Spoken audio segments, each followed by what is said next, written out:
Hi, boys and girls. I'm Mr. Cooper, if you don't know who I am. I'll be teaching both math classes this year. I'm kind of excited about that. My two favorite subjects, I admit, are math and science, which I also get to teach. And I was real happy that Mr. Kramer would relinquish those two things to me. Math didn't always used to be my favorite subject. In fact, it used to be one I did not like at all. I didn't think I was very good in it. I didn't try real hard. I didn't, always do the work. I didn't pay attention or anything like that. And anyway, some things that kind of changed my attitude were I went in the Army, and I learned a lot about organization and things like that. And I also learned that if you don't do what you're supposed to, bad things happen to you. So I learned real quick to make sure I did what I was told. And it was kind of funny that when I did those things I was supposed to on time and followed through, I actually started to learn a lot of things. So when I got out of school and went to college, I had to take a little bit of remediation courses, and I just decided, you know what, I'm going to do everything I'm told, I'm going to listen to everything, and I'm going to give it my absolute best.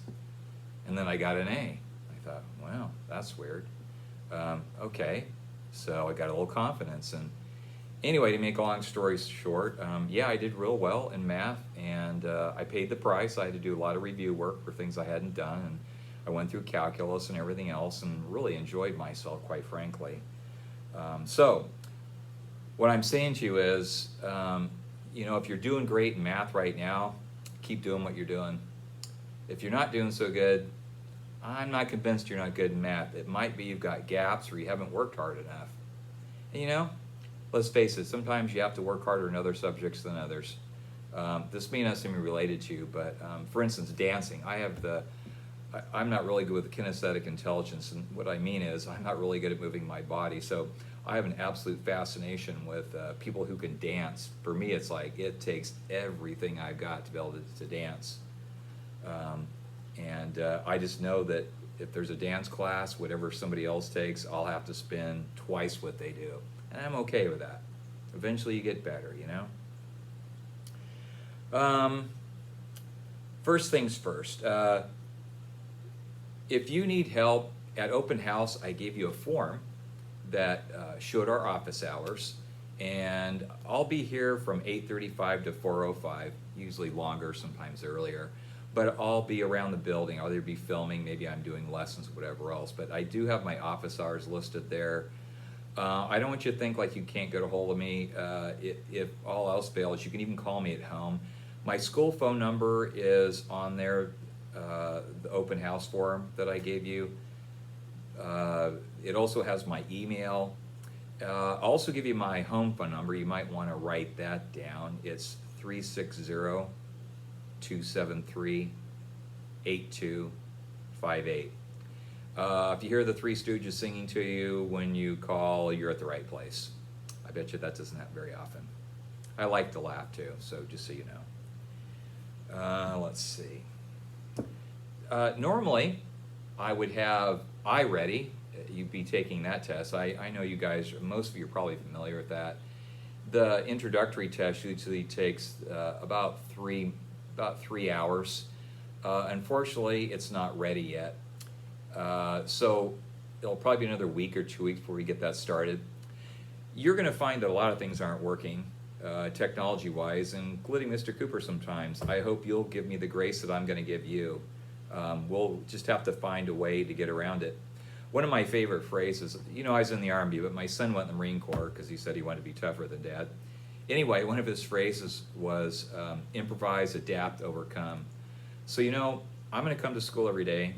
I'm going to do my best, even when I get really frustrated with things not working or things changing. Things are constantly changing around here, but I'm just going to give it my best, and that's what I'd like from you.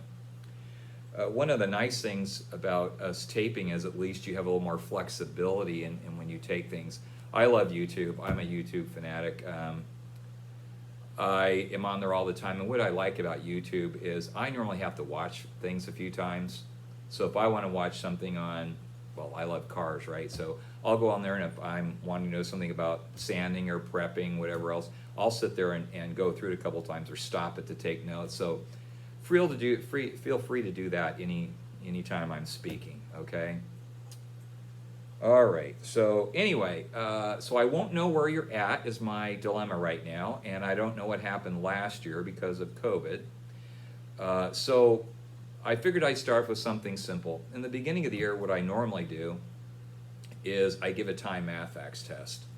I know, pretty low level, but I do need you to memorize these. What happens is kids that don't know these, as we go into multiplication or even fractions, if they spend all their time having to look up those answers, they get behind and start get a little nervous and kind of rattles them a little bit. Just a lot of unnecessary time, and they feel like they're getting buried real quick. So it's real important to me that you memorize those things.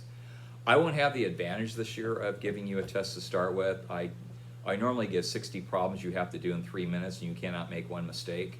If it takes you more than 3 seconds to answer correctly, you probably don't know it. So we're going to start with time facts today. In fact, that's all you're going to do today for me. And then just so you know where we're going in the coming days, we're going to start with multiplication, single digit, double digit, and triple digit for the bottom factor. I'm going to spend most of my time on algorithms because, quite frankly, I have to get you caught up somehow, and I may not have a lot of time to talk about theory. You know, once you take your iReady test, you'll have the 10-minute lessons you do every day, and that will give you practice in some of the models and everything else. I know it's been introduced to you right now, but if you need help going back into some of those models, that's where you'll see it again, okay? And there will be more to follow on the iReady test and how we're going to take it home and everything else, okay? So for right now, you're probably going to want to pause this after I talk, but I'm going to want you to get your, out of that bag of supplies, I want you to get your math notebook. I want scissors, envelope, pencil, and these forms that look like this. Why don't you go get those right now, pause it, and I'll wait for you.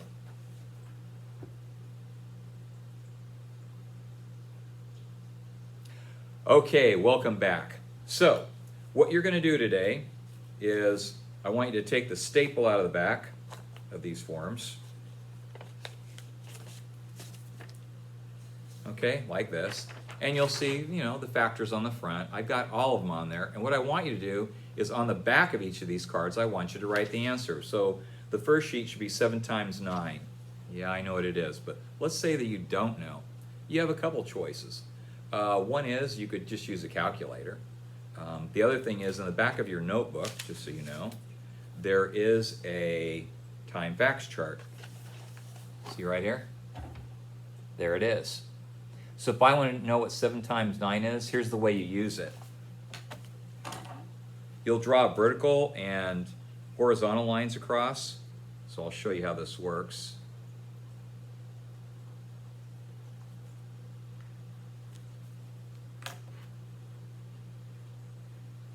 So if you make a horizontal line and a vertical line across, you should be able to see that 7 times 9 is 63.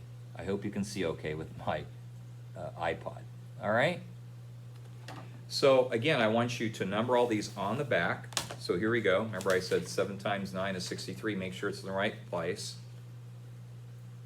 You might be saying, why don't I just write it right here next to the equals? Because what you're going to do is you're going to practice these. Once you get these all filled out, you're going to cut them out, and then you're going to put them in an envelope I gave you. And then what I'd like you to do is 5 minutes a day, I'd like you to practice. Just 5 minutes, that's it. So if you know what the multiplication fact is, remember my saying you know it, it means you have to actually answer in 3 seconds. What's 7 times 9? 1, 2, 3. If you can't answer it in that much time, you don't know it well enough to me, put it back in the envelope. If there is something you know, like, oh, let's say I did, 2 times 9, 18. Oh yeah, I knew that one. Don't put it in the envelope. I used to spend a lot of time studying things that I already knew. What's the point of that if you already know it, right? Every once in a while I'll get someone that knows all their math facts. It's really rare. I might get one a year. And if you're one of those people, I apologize. But I think this is where most of the class is going to be right now. So that's it. You're going to put all the answers on all these sheets. You're gonna cut them out neatly. I don't wanna make it look like your kindergartner brother or sister outsourced, right? By neat, you know, I mean on the line like that. Let's cut them out.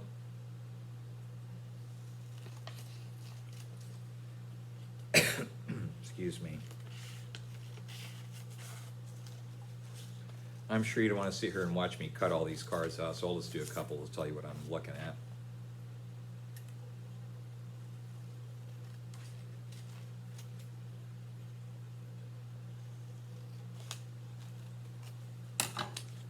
Yeah, that's what I mean by neat, just like that. So I'd have 8 times 9, and then the answer would be 72 on the back. See, like that. Got it?